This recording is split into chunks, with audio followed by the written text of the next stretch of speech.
Aura kasih jalan-jalan ke toko. Cakep. Terima kasih Bang Eko. Ya, selamat pagi, salam sejahtera, salam sehat buat kita semuanya. Yang saya hormati Pak Rektor, Kak Nurul, Ketua KPU, kemudian Pak Taufik dari Dukcapil, kemudian Pak Agus, dan teman-teman. Saya bilang teman-teman kan cuma bedanya saya lahir duluan gitu aja ya. Senang sekali hari ini kita bisa ketemu. Untuk mengawali, saya mau kasih door prize yang bisa menjawab apa bedanya pemilu dengan pilkada. Saya kasih top up GoPay atau OVO deh, atau ShopeePay. Ada nggak yang mau jawab? Apa sih bedanya pemilu dan pilkada? Ayo, silakan. Pemilu memilih apa? Pilkada memilih apa? Salah nggak apa-apa. Oke, silakan.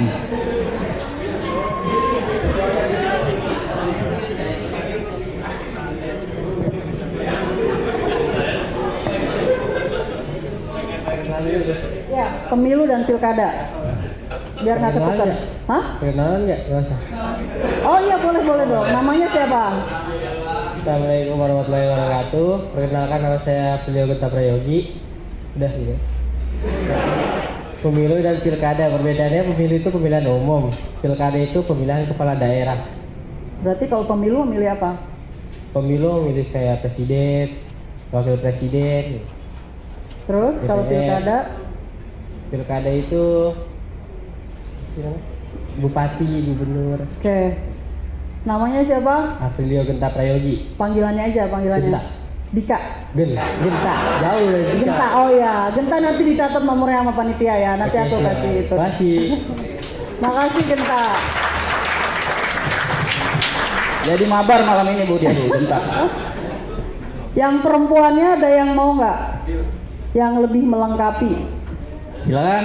Genta udah memulai tapi belum lengkap. Tapi kalau misalnya ada perempuan yang mau jawab boleh. Dari pelajar boleh. Ya udah, nanti pertanyaan berikutnya aja.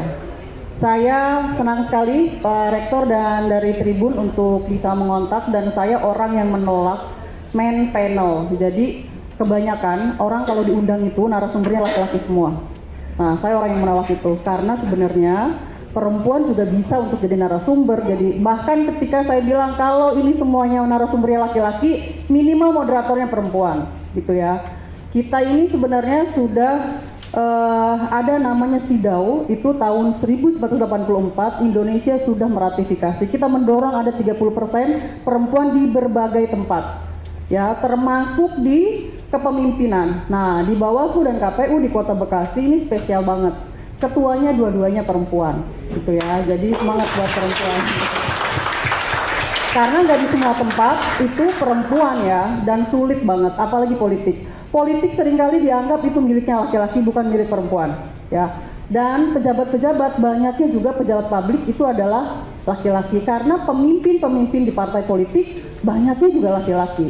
Untuk jadi caleg aja dorongannya cukup, prosesnya panjang, gitu ya. Dulu hampir caleg itu semuanya laki-laki, sekarang sudah mulai. Nah, di penyelenggara pemilu itu sekarang sudah mulai, tapi memang belum diwajibkan. Nah, kalau misalnya besok nanti memilih, itu dari 1 sampai 10, 3 diantaranya pasti perempuan, karena di undang-undang kita mulai ada aturan bahwa harus 30% adalah perempuan. Itu pun masih kalah. Karena kalau yang banyak uangnya laki-laki, yang dipilih laki-laki, perempuan nggak bisa juga. Nah, jadi miris banget ya, sedih gitu. Oke. Saya di sini sebagai pengawas. Ada yang pernah dengar Bawaslu? Ada yang tahu singkatannya Bawaslu? Ini gampang nih.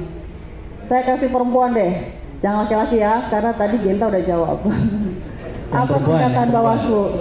Yang perempuan.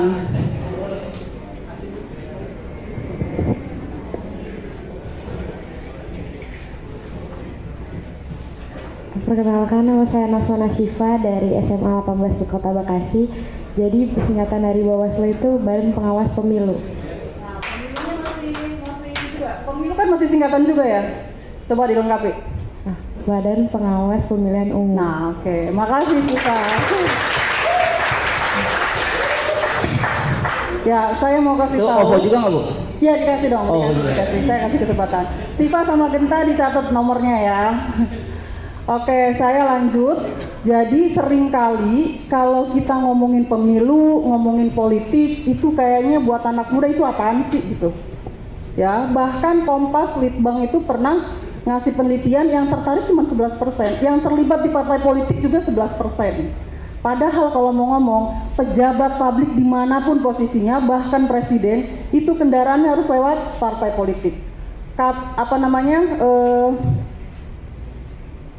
Kepala daerah, bupati, wali kota, gubernur, bahkan presiden itu juga harus lewat partai politik didorong. Nggak bisa dia kalau misalnya kalau tidak ada kendaraan lewat politik. Tapi ternyata orang yang masuk politik itu anak-anak muda sedikit banget. Nah, kalau di anggota dewan ya saya bilang lari ke flashback kepada perempuan gitu ya. Saya mau bilang kalau saya antri di toilet umum itu antriannya banyaknya. Yang paling banyak antriannya ada di mana? Di perempuan, ya kan? Antrinya banyak di perempuan, padahal pintunya sama-sama 3 nih misalnya. 3 laki-laki tapi 3 perempuan, tapi antrinya banyak perempuan. Apakah perempuan yang mau lebih banyak? Atau seperti apa? Nah, kalau anggota dewan, pejabat publik, semuanya adalah laki-laki yang tidak punya perspektif perempuan, ya itu akibatnya. Orang sebenarnya kalau bikin kebijakan publik harus disurvei dulu dong. Ini perempuan berapa lama ya? Laki-laki berapa lama ya gitu ya? Artinya adil itu tidak sama.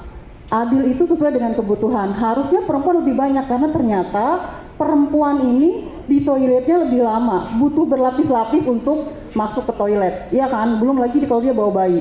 Kalau laki-laki nggak cukup. Dia berdiri selesai. Perempuan nggak bisa. Dia harus jongkok, harus dibuka, dan sebagainya. Apalagi bawa anak. Kita membayangkan para pemimpin ini yang dari partai politik kalau dia punya perspektif perempuan, dia punya perspektif disabilitas, dia punya perspektif anak, dia punya perspektif anak muda, ini justru dia akan memikirkan kebijakan apa yang tepat. Itu baru soal toilet umum dan itu baru soal perempuan, belum lagi kebijakan-kebijakan yang lain.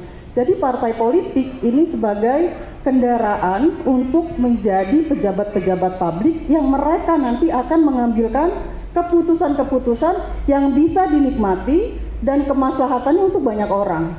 Nah, kita ngomongin Gen Z nih. Gen Z ini kelahiran 96 sampai 2012, itu kalau data BPS tahun 2020 itu hampir 29%.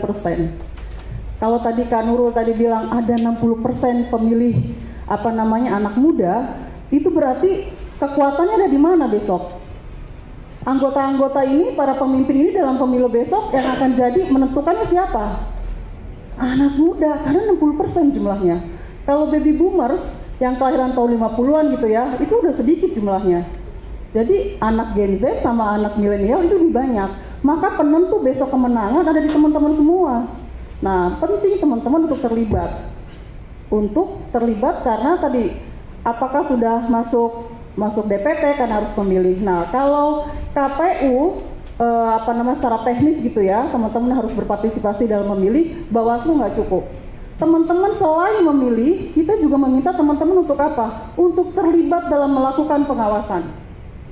Ya, jadi kalau ada Piala Dunia ya, kemarin ada yang nonton Piala Dunia nggak? Banyak ya, yang milih Perancis sama ini. Nah, kalau misalnya para pemain bola itu adalah partai politik gitu ya, KPU itu bisa penyelenggaranya gitu ya. Kalau sekarang siapa ya, FIFA atau PSSI misalnya ya. Nah, Bawaslu-nya ada di mana? Bawaslu itu adalah wasitnya yang melanggar di priwit gitu ya. Tapi wasit itu kan sedikit. 1 orang, di lapangan berapa orang wasit? 1. Di Bawaslu sendiri, saya di Kota Bekasi, yang pemilihnya ada 1,8, itu cuma ada 5 orang pimpinannya. Di tingkat kecamatan ada 3 orang, di kelurahan ada 1 orang. Kebayang, ya, sangat sedikit. Jadi kalau ada yang melakukan pelanggaran, sulit juga untuk kita bisa pantau. Makanya butuh banyak mata, butuh banyak orang untuk terlibat dalam melakukan pengawasan. Tadi Pak Rektor bilang, jumlah mahasiswa di BIU ini ada 1.500. Saya membayangkan ada 1.500 mata, berarti ada 3.000 ya, sekarang berarti ada 2. Kalau semua melakukan pengawasan, kayaknya bagus deh, terlibat gitu ya. Karena semakin banyak mata, semakin banyak orang yang terlibat melakukan pengawasan, kualitas pemilu di Kota Bekasi akan semakin baik. Nah, saya tentu sangat berharap teman-teman di teman-teman anak muda, karena ini kan punya karakter yang sangat berbeda dengan orang tuanya, neneknya. Bedanya apa sih anak muda itu? Nah, ini ya sejarah Indonesia, sejarah anak muda. Kita tahu dari ada peristiwa Sumpah Pemuda, ada peristiwa reformasi gitu kan. Ini kan sebenarnya anak muda yang selalu bikin perubahan dari zaman dulu seperti itu. Kemudian beda itu biasa. Kalau saya tanya anak saya yang generasi Alpha, saya tanya, kamu kalau ketemu temenmu apa sih yang kamu tanya gitu ya. Kalau zamannya Pak Taufik, kalau ditanya kenalan, nama, terus bisa juga kita nanya agamanya, sukunya, karena saking takut nggak enaknya nih, takut kalau saya tanya bisa menyinggung apa enggak nih. Ternyata kalau anak sekarang enggak. Anak sekarang itu kalau ditanya, anak saya kalau tanya, kamu kalau ketemu temenmu, kamu ngomongnya gimana? Kadang nama aja belakangan, kau bisa main apa? Kayak gitu. Mabar. Karena buat dia nggak penting, mau agamanya, mau sukunya itu beda, itu biasa aja. Ditambah anak-anak Gen Z ini kan serba digital, global, sosial, visual. Jadi dia udah ukuran Indonesianya bukan batas peta, tapi bagaimana gerak anak mudanya itu udah melampaui lebih dari ngomongin soal suku, daerah dan sebagainya. Jadi komunitas teman-teman untuk bisa berinteraksi dan sebagainya itu udah jauh lebih luas gitu ya. Nah, untuk mendapat informasi juga sama. Teman-teman ini kan rata-rata Gen Z itu dari 6 tahun udah pegang handphone. Saya dulu punya handphone aja zaman SMA gitu ya. Teman-teman dari 6 tahun udah punya handphone. Nah, karena serba digital, informasi aksesnya akan lebih banyak untuk diterima. Jadi kalau sekarang menjadi pemilih pemula, ngomongin soal politik itu, ini apa sih pemilu dan sebagainya, itu teman-teman bisa akses semuanya. Website, medsos itu banyak banget. Nah, kemudian anak muda orang yang mau belajar, ya beda banget. Kalau yang udah tua ini kalau diomongin susah, itu hoax, itu salah, itu susah banget. Tapi anak muda kan enggak. Kalau orang gagal bisa nyoba lagi, itu bedanya. Nah, tidak mudah kena hoax karena saya juga ngalamin nih. Saya bilang itu foto editan, itu nggak percaya. Saya bahkan pernah bisa keluar dari grup keluarga gara-gara saya ribut, saya bilang itu hoax. Nah, teman-teman kan bisa sebenarnya bisa ngasih informasi, banyak akses informasi yang sebenarnya isinya itu memang itu nggak, kita bisa cek gitu ya, kalau ini tuh sebenarnya nggak benar informasinya. Nah, teman-teman yang udah yang tahu biasanya karena punya tahu caranya gitu ya. Kemudian suka kolaborasi. Nah, tentu harapannya saya juga ingin melibatkan banyak pihak dengan kampus. Nanti ke depan kita bisa tidak hanya pertemuan sekarang gitu ya, Pak Indra, nanti kita bisa juga kolaborasi apa sih yang kita bisa bikin untuk mewujudkan pemilu di Kota Bekasi ini lebih baik. Mungkin barangkali itu sebagai pembuka kawan-kawan semuanya, teman-teman yang ingin tahu aturan soal dan sebagainya itu nanti bisa dibuka, ada kita punya medsos, kita ada website dan sebagainya, teman-teman nanti bisa buka. Tapi keterlibatan teman-teman di awal untuk terlibat dalam pemilu, bisa menjadi pemilih, bisa menjadi pengawas, dan masa depan tergantung dari apa yang kita pilih hari ini. Saya kembalikan kepada Bang Eko. Terima kasih.